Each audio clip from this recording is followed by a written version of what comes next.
My name is Alia. இந்த வீடியோல goals management பத்தி பார்க்க போறோம். ஸோ கோல்ஸ் வந்துட்டு ஒரு பர்டிகுலர் ஸ்டாஃப்க்கும் நம்ம கிரியேட் பண்ணிக்கலாம் ஆர் குரூப் ஆஃப் ஸ்டாஃப்க்கும் நம்ம கிரியேட் பண்ணிக்கலாம். ஸோ ஒரு கோல் எப்படி கிரியேட் பண்ணுங்கிறத பார்க்கலாம். ஃபர்ஸ்ட் நான் கோல்ஸ் மாடியூல் போயிட்டேன் அப்படின்னா எனக்கு இந்த பேஜ் ஓப்பன் ஆகும். ஸோ இதை கிளிக் பண்ணினா கிரியேட் பேஜ் ஓப்பன் ஆகும். ஸோ ஃபர்ஸ்ட் கோல்ஸோட சப்ஜெக்ட், இந்த கோல்ஸ்க்கு என்ன சப்ஜெக்ட் கொடுக்குறோமோ அதை நம்ம இங்கே கொடுத்துக்கலாம்.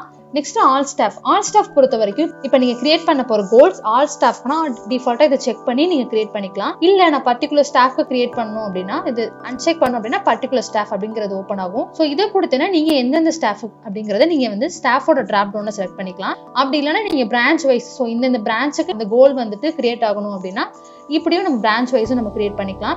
அப்படி இல்லாட்டி நீங்க டிபார்ட்மெண்ட் வைஸும் நீங்க வந்து கிரியேட் பண்ணிக்கலாம். நெக்ஸ்ட் கோல்ஸ் டைப்பை பொறுத்த வரைக்கும் 3 டைப்பா நம்ம வந்து பண்ணிக்கலாம். ஃபர்ஸ்ட் வந்து லீட் கிரியேட். ஸோ இப்போ லீட் கிரியேட்டும் கஸ்டமர் கன்வர்ஸ், அதாவது லீட் கன்வர்ஷனும் கவுண்ட் பேஸ்ல வரும். நெக்ஸ்ட் சேல்ஸை பொறுத்த வரைக்கும் சேல்ஸ் போயிட்டோம் அப்படின்னா வேல்யூ பேஸ்ல நம்மளுக்கு வரும். ஃபர்ஸ்ட் லீட் கிரியேட்னா எனக்கு இவ்வளோ கவுண்ட், அதாவது 10 கவுண்ட் இல்ல 20 கவுண்ட், இவ்வளவு லீட் எனக்கு வந்து கிரியேட் ஆகணும் அப்படின்னு நம்ம கோல் செட் பண்ணிக்கலாம். நெக்ஸ்ட் லீட் எக்ஸ் கன்வர்ஷன் அப்படின்னா லீட்ல இருந்து எனக்கு வந்து 10 லீட் வந்து கஸ்டமரா கன்வெர்ட் ஆகணும் அப்படிங்கிற கவுண்ட் பேஸ்ல நம்ம வந்துட்டு லீட் கிரியேட்டும் லீட் கன்வர்ஷனும் கிரியேட் பண்ணிக்கலாம். நெக்ஸ்ட் பொறுத்த வரைக்கும் சேல்ஸ் போயிட்டோம் அப்படின்னா நம்ம வேல்யூ பேஸ்ல வரும். ஸோ வேல்யூ பேஸ்லயும் நம்ம ஐட்டம் குரூப், டோட்டல் வேல்யூ, இது 3த்தையும் பேஸ் பண்ணி நம்ம வந்து கோல் கிரியேட் பண்ணிக்கலாம். இப்போ ஐட்டம் அப்படின்னு எடுத்துட்டோம் அப்படின்னா எனக்கு இந்த பர்டிகுலர் ஐட்டம்ல இருந்து எனக்கு இவ்வளவு வேல்யூ அச்சீவ் ஆகணும் அப்படின்னு சொல்லிட்டு நான் கோல் கிரியேட் பண்ணிக்கலாம். ஐட்டம் குரூப்பும் அதே மாதிரி தான், எனக்கு இந்த குரூப், அதாவது இந்த ஐட்டம் குரூப் யூஸ் பண்ணி எனக்கு இவ்வளவு வேல்யூ அச்சீவ் ஆகணும் அப்படின்னு நம்ம கோல் கிரியேட் பண்ணிக்கலாம்.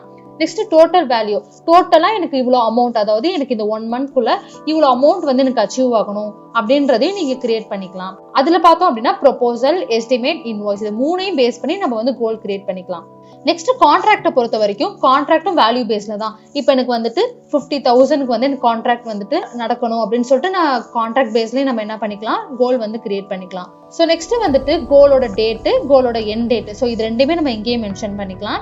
நெக்ஸ்ட் கோலோட மெத்தட் பொறுத்த வரைக்கும் ஸ்பெசிபிக் ஸ்டாஃப், குரூப் அப்படின்னு 2 ஆப்ஷன் நம்மள்ட்ட இருக்கு. ஸோ இப்போ ஸ்பெசிபிக் ஸ்டாஃப் கொடுத்துட்டு என்னோட அச்சீவ்மெண்ட் 15 கொடுத்துட்டு கோல் டைப்ல லீட் கிரியேட்டட் கொடுத்துட்டேன் அப்படின்னா இப்போ நான் இங்க வந்து ஸ்டாஃப் வந்துட்டு நான் செலக்ட் பண்ணிக்கலாம். ஸோ பர்டிகுலர் ஸ்டாஃப் கொடுத்துட்டு நான் வந்து ஒரு 5 ஸ்டாஃப் வந்து செலக்ட் பண்ணிக்கலாம். ஸோ அந்த ஸ்டாஃப் வந்து செலக்ட் பண்ணிட்டேன். இப்போ வந்துட்டு கோல் டைப் வந்து லீட் கிரியேட்டட் இருக்கா. ஸோ எனக்கு வந்துட்டு ஸ்பெசிபிக் ஸ்டாஃப்ல 50 கொடுத்துருக்கேன். ஸோ இந்த ஒவ்வொரு ஸ்டாஃபும் எனக்கு வந்து 50-50 அச்சீவ் பண்ணணும், அதாவது 50-50 லீட் வந்து கிரியேட் பண்ணணும். நெக்ஸ்ட் குரூப் அப்படின்னு கொடுத்துட்டேன் அப்படின்னா ஸோ இந்த 5 ஸ்டாஃபும் சேர்ந்து எனக்கு வந்து 50 வந்து அச்சீவ் பண்ணணும். ஸோ இதுதான் வந்துட்டு ஸ்பெசிபிக் ஸ்டாஃப், குரூப், இது ரெண்டுத்துக்கும் ஆன டிஃபரெண்ட்.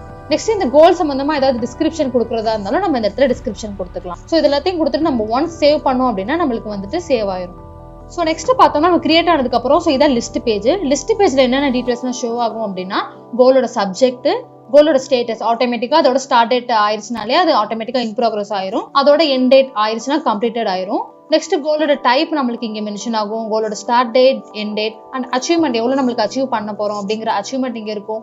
ஸோ ஒன்ஸ் நீங்க கோல் கிரியேட் பண்ணிட்டு ஆக்டிவோ இன்ஆக்டிவோ பண்ணி வச்சுக்கலாம். ஸோ இப்போ டீடைல் பேஜ் பத்தி பார்ப்போம். லீட் கிரியேட் ஆனதுக்கு அப்புறம் டீடைல் பேஜ்ல என்னென்ன டீடைல்ஸ் நமக்கு ஷோ ஆகுதுன்னு. ஸோ ஃபர்ஸ்ட் கோலோட டீடைல்ஸ் பொறுத்த வரைக்கும் அதோட சப்ஜெக்ட் இருக்கும், வேல்யூ, இப்போ நம்ம ஐட்டம் குரூப்பை வச்சு யூஸ் பண்ணிருக்கனால ஐட்டம் குரூப், கோல் யார் யாருக்கெல்லாம் அலாட் பண்ணியிருக்கோம், எந்தெந்த ஸ்டாஃப்க்குலாம் கோல் வந்து அலாட் ஆயிருக்கு அப்படிங்கிற ஹிஸ்ட்ரி. நெக்ஸ்ட் டிஸ்கிரிப்ஷன் என்ன கொடுத்துருக்கோமோ அந்த டிஸ்கிரிப்ஷன், கோலோட டைப், கோலோட மெத்தட் எல்லாமே நம்மளுக்கு இங்க ஷோ ஆகும். ஸோ நெக்ஸ்ட் இந்த கோல்ல எந்தெந்த ஸ்டாஃப் இருக்காங்க அப்படிங்கிறது நம்மளுக்கு இங்க ஷோ ஆகும். இந்த கோல் அச்சீவ் ஆச்சா இல்ல ஃபெயில் ஆச்சா இல்ல இன் ப்ராக்ரஸ்ல இருக்கா, நாட் ஸ்டார்டட்ல இருக்கா அப்படிங்கிற எல்லா ஸ்டேட்டஸுமே நம்மளுக்கு இங்க வந்து ஷோ ஆகும். ஸோ கோல்ஸ் வந்துட்டு நீங்க ஸ்டேட்டஸ் வைஸும் ஃபில்டர் பண்ணி பார்த்துக்கலாம், கோலோட டைப் யூஸ் பண்ணி ஃபில்டர் பண்ணி பார்த்துக்கலாம், next start date, due date வச்சு ஃபில்டர் பண்ணி பார்த்துக்கலாம், ஆக்டிவா இருக்க கோல்ஸ் மட்டும் ஃபில்டர் பண்ணி பார்த்துக்கலாம். ஸோ இந்த மாதிரி நிறைய மெத்தட்ல நம்ம கோல்ஸ் வந்து ஃபில்டர் பண்ணி பார்த்துக்கலாம். ஸோ தேங்க்யூ ஃபார் வாட்சிங் திஸ் வீடியோ. தேங்க்யூ.